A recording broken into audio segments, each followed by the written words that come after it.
বাবা আমার রুমে ধীরে ধীরে আসলেন। আমি দরজা ভিতর থেকে লক করতে ভুলে গেছি। আমি ঘুমিয়েছিলাম। বাবা আস্তে করে আমার বিছানায় বসল। তারপর বাবা আমার সাথে যা করেছিল তা কোনো মেয়েদের পক্ষে মেনে নেওয়া সম্ভব ছিল না। তাহলে আসল ঘটনাটি শুরু করি। আমার দুই মেয়ে, বক্তার নাম তুষ্টি আর ছোটটার নাম মিষ্টি। তাদের মা খুব শখ করে মিলিয়ে দুই মেয়ের নাম রাখেন। বড় মেয়ে থাকাতে থেকে কলেজে পড়ালেখা করে, আর ছোট মেয়ে আমার সাথে রাজশাহীতে থাকে। তাদের মা মারা যায় বছর 7 আগে। ছোট মেয়ের বয়স 13 বছর। আমাদের ফ্যামিলিতে আর কেউ নেই। একজন ভুয়া আছে, সারাদিন রান্না বান্না করে সন্ধেবেলা চলে যায়। বৃষ্টির বয়স 17 হলেও তাকে দেখতে অনেক লম্বা সুন্দরী। এখনই তার বড় বোনের সমান লম্বা হয়ে গেছে, কিন্তু মন মানসিকতা ঠিকই বাচ্চাদের মতো। এখনও বই তাকে স্নান করিয়ে দেয়। বই তাকে দেখাশোনা করে। আমি কাজের মানুষ, সারাদিন বাইরে থাকি। মেয়েদের দিকে খুব একটা নজর দিতে পারি না। পুরনো বই হাতে সব সামলায়। তাই মেয়েদের সাথে আমার বন্ধুত্বপূর্ণ সম্পর্ক গড়ে ওঠেনি। তারা আমাকে বেশ ভয় পায়। হঠাৎ একদিন বুয়া অসুস্থ হয়ে যায়। প্রায় 1 সপ্তাহ আসতে পারেনি। একদিন রাতে অফিস থেকে বাসায় এসে খেতে বসি। বৃষ্টি আমাকে ঠোঁট ফুলিয়ে বলল, বাবা আমাদের বুয়া 1 সপ্তাহ ধরে আসে না, তাই আমি গোসল পর্যন্ত করতে পারছি না। তুমি রোজ বাইরে থেকে খাবার নিয়ে আস। এসব খেতে আর ভাল লাগে না। তুমি কাল থেকে নতুন কোনো বুয়া নিয়ে আসো প্লিজ। আমি থাকাটা করে বললাম, গোসল না হয় আমি করিয়ে দিলাম, কিন্তু খাবারের যখন সমস্যা তো নতুন বোঝাত খুঁজতে হয়। বৃষ্টি বলল, ঠিক আছে কাল গোসল করিয়ে দিও। আমি খাওয়া বন্ধ করে মেয়ের দিকে চাইলাম। বৃষ্টি দেখতে খুব সুন্দর হয়েছে, একদম তার মায়ের মতো। আমি বৃষ্টির দিকে তাকিয়ে থাকতাম, কারণ আমার মেয়ে বৃষ্টি ঠিক তার মায়ের মতো হয়েছে। আমি আমার মেয়ের চেহারার দিকে তাকালে আমার স্ত্রীকে যেন খুঁজে পেতাম। আমি ভাবতে লাগলাম, মেয়েটি তো বড় হয়েছে, তারপরও এখনও বাচ্চাদের মতো আচরণ করে। তাকে গোসল না করিয়ে দিলে সে গোসল করবে না। আমি বাবা হয়ে মেয়ের দায়িত্ব নিতে। আমি বৃষ্টিকে বললাম, তুই এখন নিজের গোসল করা নিজে শিখ, কারণ কিছুদিন পর তোর শ্বশুরবাড়ি যেতে হবে। মেয়ে তখন বলল, বাবা আমি কোনোদিন শ্বশুরবাড়ি যাব না। আমি তোমার সাথে সারা জীবন থাকব। এই বাড়ি ছেড়ে আমি কোথাও যাব না। আমি আমার মেয়ের কথা শুনে অবাক হয়েছিলাম। এই মেয়েকে নিয়ে আমি কি যে করি। পরের দিন তাকে আমি গোসল করিয়ে দিলাম, নিজ হাতে তুলে ভাত খাইয়ে দিলাম। তারপর মেয়ে আমার শান্ত হল। আমি বললাম, যাও বৃষ্টি, এবার তোমার রুমে গিয়ে ঘুমিয়ে পড়। সে বায়না করে বলল, বাবা ঠিক আছে। বরাক ছাড়া আমি একা আমার রুমে ঘুমাতে ভয় করে। আমি তাকে সান্ত্বনা দিয়ে বলেছিলাম, শোন মা, কিছুদিন পর থেকে তুই আমার রুমে ঘুমাবি, ঠিক আছে? এখন নিজের রুমে গিয়ে ঘুমিয়ে পড়ো মা। তারপর মেয়ে যখন তার নিজের রুমে ঘুমাতে গেল, আমি গভীর রাতে আমি ধীরে ধীরে মেয়ের শোবার ঘরে গেলাম। গিয়ে দেখি সে টিভি দেখছে। আমি তাকে গিয়ে বললাম, না তুমি এখনো টিভি দেখছো? আমার মেয়েকে বললাম, মানে তোর মুখের দিকে তাকালে তোর মায়ের মুখটা আমার চোখের সামনে ভেসে ওঠে। আমার কথা শুনে সে খুব খুশি হল। আমি আমার মেয়ের দিকে তাকিয়ে রইলাম। আমি যেন আমার মেয়ের মাঝে আমার স্ত্রীকে খুঁজে পেলাম। আমি যখন এভাবে তাকিয়েছিলাম, সে কিছুটা অবাক হল। বলল, তোমার কি হয়েছে বাবা? তুমি এভাবে আমার দিকে তাকিয়ে আছো কেন? আমি তোমার খুব আদরের মেয়ে, তাই না বাবা? আমি বললাম, হ্যাঁ তুমি খুব আদরের মেয়ে আমার। আমার বাবা বলল, আমি তোমার সাথে আমার একটা কথা ছিল। কি কথা বাবা? মা তুমি আমার কথা রাখবে না? আমার মেয়ে বলল, বাবা তুমি আমার জন্মদাতা, আর তোমার কথা কি আমি ফেলতে পারি? আমি তোমার সব কথা রাখব। তোমার কথা না রাখলে যে আমার অমঙ্গল হবে। আমি ভাবতে লাগলাম কিভাবে কি করা যায়। হঠাৎ বুদ্ধি এলো মাথায়।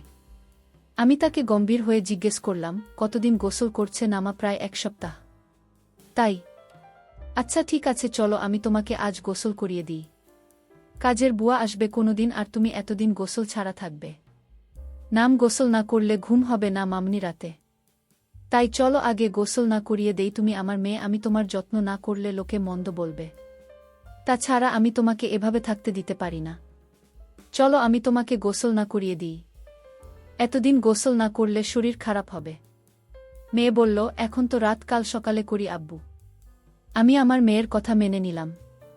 তবে মাকাল তো আমি কাজে চলে যাব, ফিরতে আবার রাত হবে।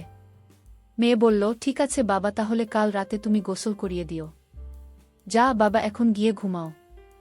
আমিও ঘুমাব। ঠিক আছে মা, তাহলে তুমি ঘুমিয়ে পড়। আমি ঘুমাতে গেলাম। পরের দিন সকালে উঠে আমি আমার মেয়েকে বললাম, মা আজ বাড়িতে কেউ নেই, তাই বাড়িটা একদম খালি পড়ে থাকবে। তোমার আজ আর স্কুলে যেতে হবে না, কাল স্কুলে যেও। আমি বাবার কথা শুনে খুব খুশি হলাম, কারণ আজ সারাদিন টিভি দেখতে পারব। সেদিন আমি সারাদিন ঘরে বসে টিভি দেখছিলাম, বড় আপুর সাথে ফোনে কথা বলেছিলাম। সন্ধ্যা ঘনিয়ে আসছে, বাবা এখনো বাড়িতে ফিরছে না। আমি বাবার জন্য অপেক্ষা করতে লাগলাম, কিন্তু বাবা প্রায় রাত 10টার দিকে বাড়িতে ফিরল। আমি বাবাকে জিজ্ঞেস করলাম, বাবা এত দেরি হল কেন? আমি তোমার জন্য সেই কখন থেকে অপেক্ষা করছি, তোমার কোনো খবর নেই। বাবা বলল, মা আমি একটা ঝামেলায় পড়ে গিয়েছিলাম, তাই আসতে একটু দেরি হয়ে গিয়েছে।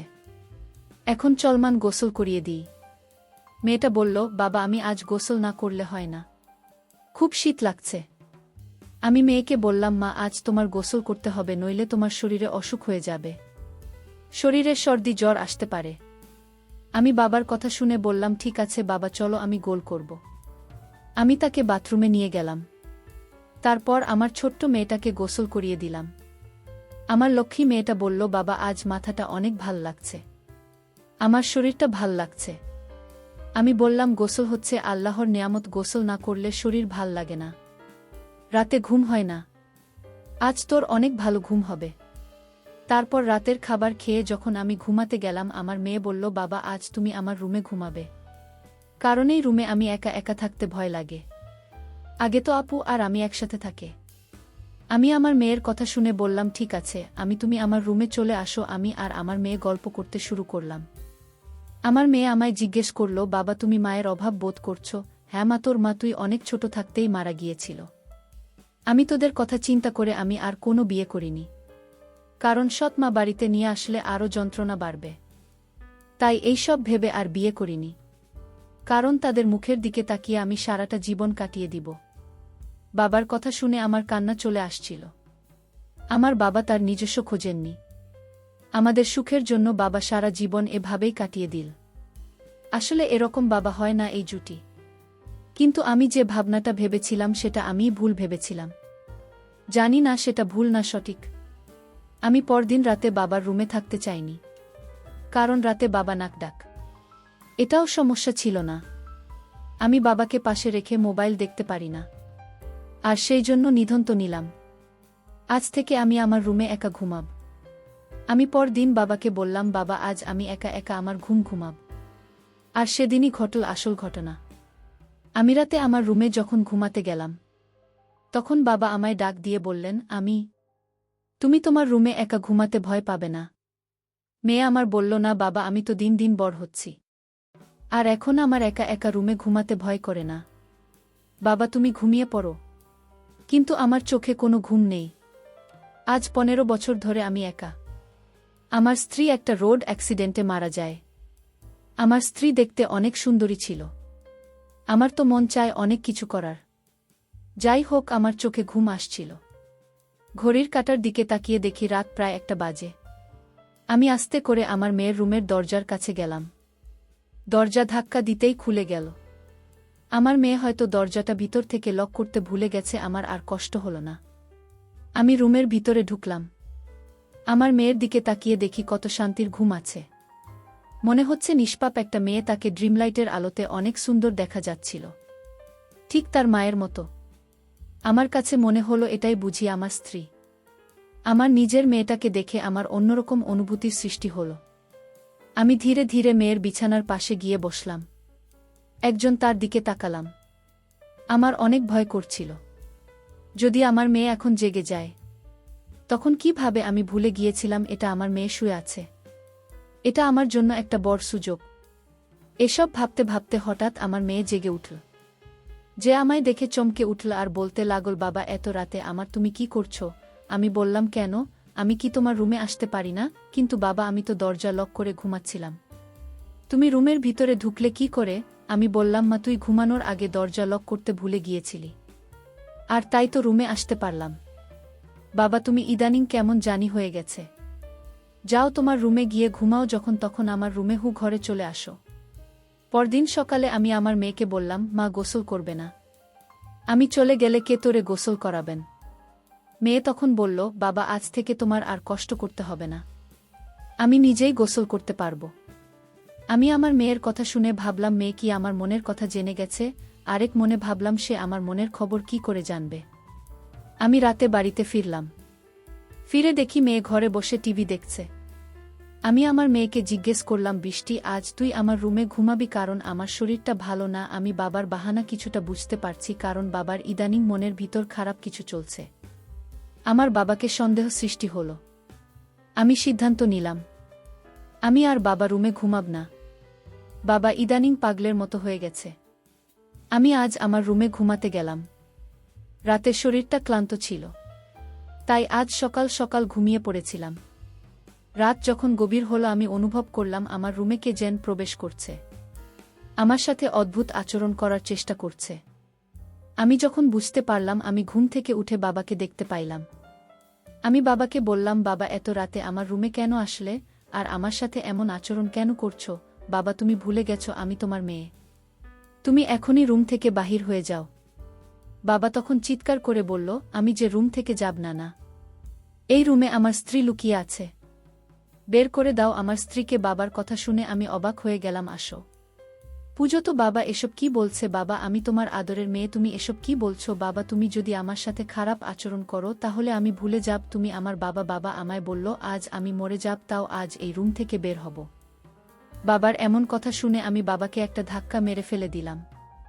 বাবা তখন অজ্ঞান হয়ে লুটিয়ে পড়ল। আমি তাড়াতাড়ি বড়বাবুকে ফোন দিলাম। বড় আপু আর আমি বাবাকে হাসপাতালে নিয়ে গেলাম। বাবা 3 দিন যাবত অজ্ঞান ছিল। বড় আপু আমায় বলল, তুই নিজের বাবাকে ধাক্কা মারে। আপু তুই জানিস না বাবা প্রতি রাতে আমার রুমে আসতো, অন্যরকম আচরণ করার চেষ্টা করত। তাই আজ আমি বাবাকে কখন যে ধাক্কা মারলাম তা বুঝতে পারি। বাবার যখন জ্ঞান ফিরল ডাক্তার বলল, আপনার বাবা পাগল হয়ে গিয়েছে, ওনার ব্রেন নষ্ট হয়ে গিয়েছে, আর তাই আপনার সাথে এরকম খারাপ করত। ডাক্তারের কথা শুনে আমি কান্না করতে লাগলাম আর বলতে লাগলাম আমি বড় ভুল করে ফেলেছি। আমার বাবা জ্ঞান হারাচ্ছিল, আর তাই তো আমার সাথে এরকম করত। বাবা তো আগে আরকম করত না। আমাদের কথা শুনে বাবা বেড থেকে উঠে বসল আর আমাদের 2 বোনকে উদ্দেশ্য করে বলতে লাগল, শোনো মা, ডাক্তার ভুল বলেছে। আমি পাগল নই, আমার মাথাও ঠিক আছে। আমি 15 বছর ধরে তোদের মাকে দেখি না, আর তাই সে আমার পাশে না থাকাতে আমি সারাক্ষণ চিন্তায় ডুবে থাকতাম। আমার কিছুই ভাল লাগত না। কিন্তু আমার ছোট মেয়ে বৃষ্টির দিকে তাকালে আমার মনে হতো আমার স্ত্রীকে খুঁজে পেয়েছি, কারণ বৃষ্টি দেখতে অভ্যস্ত তার মায়ের মতো, আর তাই আমার মেয়ে হিসেবে বৃষ্টিকে দেখতাম। এতে আমার চিন্তা কমে যেত। আমি প্রতি রাতে তার রুমে গিয়ে তার কাপড় চোপড় এলোমেলো থাকলে আমি তা গুছিয়ে দিতাম। এটা কি আমার অপরাধ? আমার নিজের মেয়েকে স্নেহ করা কি আমার অপরাধ? আমার মেয়েকে আমি দেখতে না পেলে আমার খুব কষ্ট হতো না? আমার মেয়েকে আমি সবসময় চোখে চোখে রাখা, সেটাও কি আমার অপরাধ? বাবার মুখে এমন কথা শুনে আমি হাউমাউ করে কান্না করতে শুরু করলাম। বাবার পায়ে ধরে আমি বাবার কাছে ক্ষমা চাইলাম, বাবা তুমি আমায় ক্ষমা করে দাও, আমি তোমাকে ভুল বুঝেছিলাম।